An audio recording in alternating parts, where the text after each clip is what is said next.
Le mois du Sacré-Cœur avec sainte Marguerite Marie. 14e jour. Le cœur de Jésus, maître des vertus. Notre Seigneur adressa un jour ces paroles à la bienheureuse en lui découvrant son cœur amoureux. Voici le maître que je te donne, lequel t'apprendra tout ce que tu dois faire pour mon amour. La bienheureuse, à son tour, nous invitant à écouter les leçons de son divin maître, nous dit : Venez à ce cœur sacré, comme sa disciple, à l'école du pur amour, en quittant et oubliant toutes les sciences mondaines et de l'amour-propre et vanité, pour ne vous plus rendre savante que de celle de son pur amour, courant généreusement à sa voix qui dit : Venez à moi, vous tous qui prétendez m'aimer, et je vous logerai dans la source du pur amour.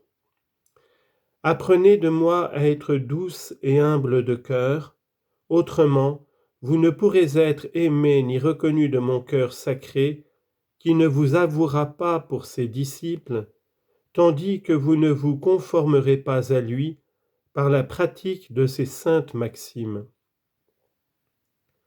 Tenez-vous toujours dans votre oraison ou ailleurs comme une disciple devant son maître, qui vous apprendra à bien faire sa volonté par le renoncement à la vôtre propre.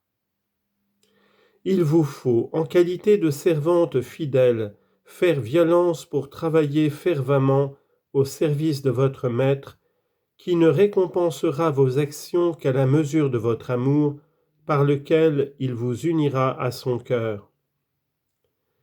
Il veut que vous régliez votre cœur sur les vertus du sien.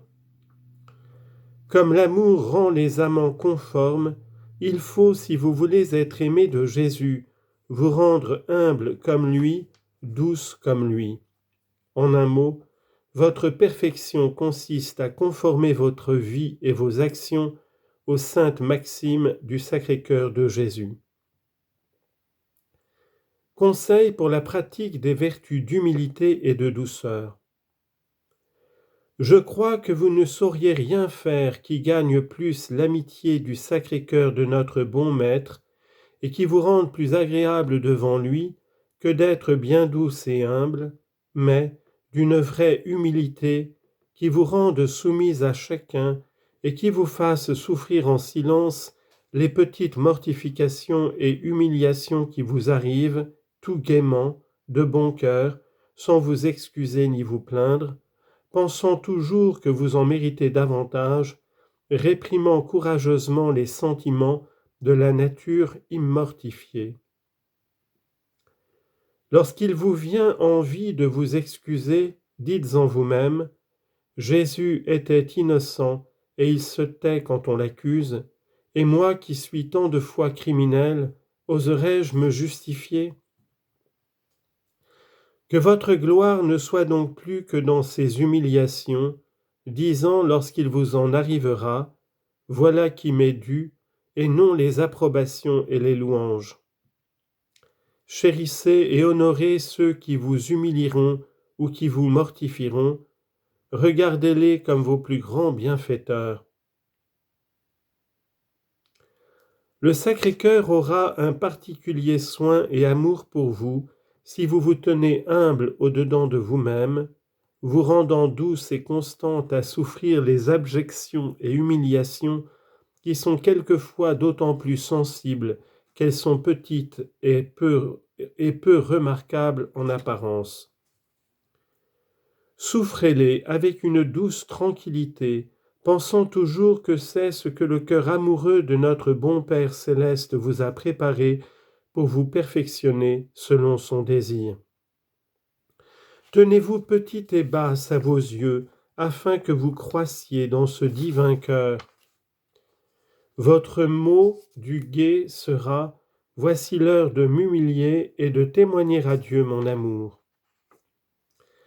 La douceur envers le prochain vous rendra supportable, condescendante à son égard, charitable à lui rendre vos petits services, l'excusant en ses défauts malgré toutes les répugnances que vous y pourrez sentir lorsque vous en aurez reçu quelque insatisfaction et priant pour lui.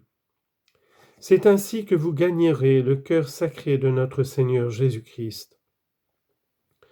Supportez doucement les petites contradictions qui vous viennent de la part du prochain et son humeur contraire à la vôtre, sans lui témoigner vos ressentiments, car cela est contraire au Sacré-Cœur de notre Seigneur. Ne conservez jamais aucune froideur contre le prochain, parce que le Sacré-Cœur de Jésus-Christ en aurait autant pour vous. Soyez douce et condescendante au prochain, mais ne lui donnez rien de ce que vous devez au cœur de Jésus. Les vertus s'épanouissent sous l'action du Sacré-Cœur de Jésus.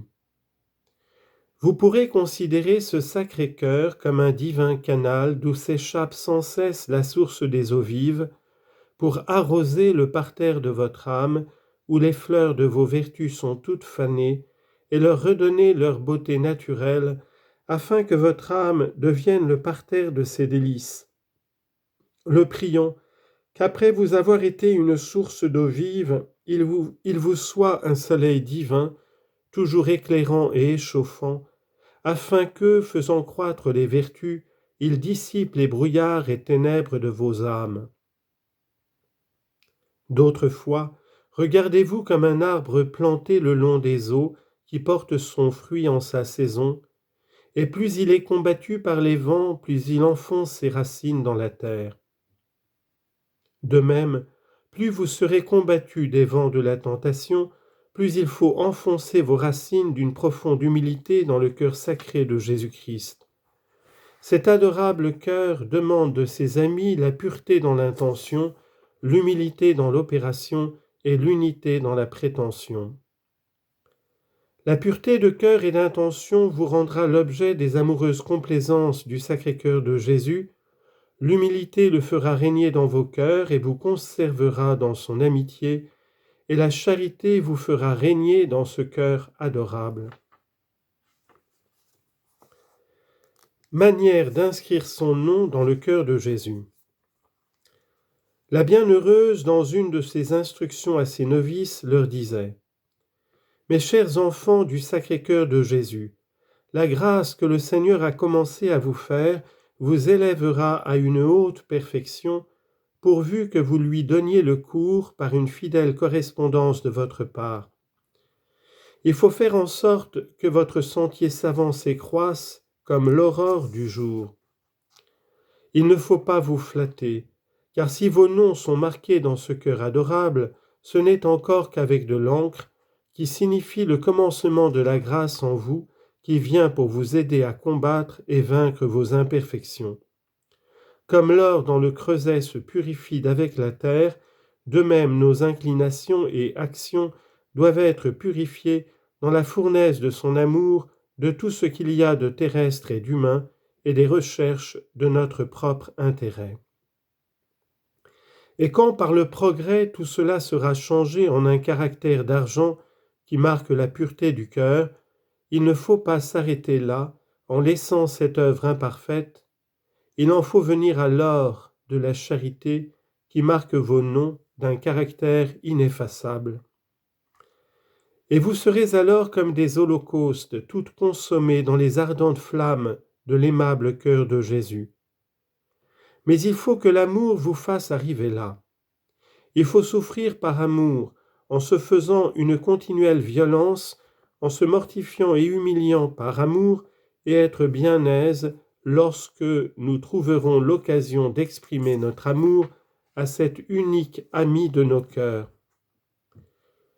Tout ce que je viens de vous dire marque le commencement, le progrès et la fin de votre vie.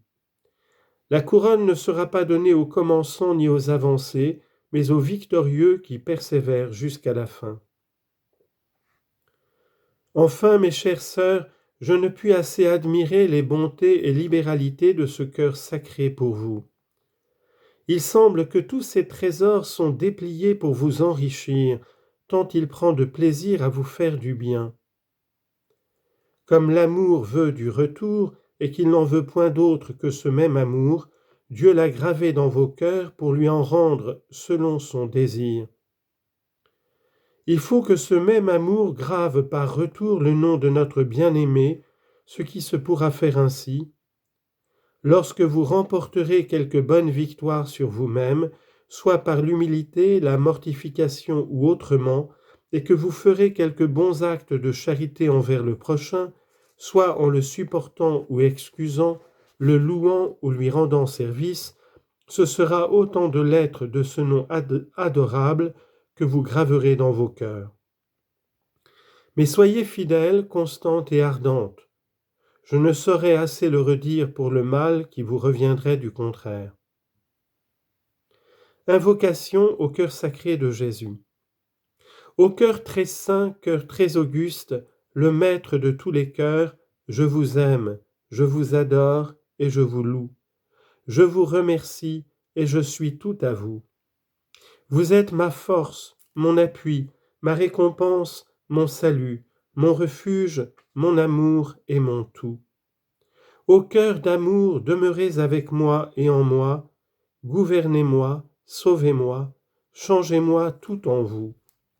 Ne me refusez pas l'aimable qualité de fille de votre cœur, dans lequel je désire mourir à moi-même et au péché, pour ne plus vivre que de sa vie. Cœur de mon Jésus, réformez mon cœur infidèle. Faites que désormais il se lie à votre amour par le sien, et qu'il s'approche autant de vous à l'avenir qu'il s'en est éloigné par le passé, comme vous en êtes le Créateur. Soyez-en, je vous en supplie, le coronateur.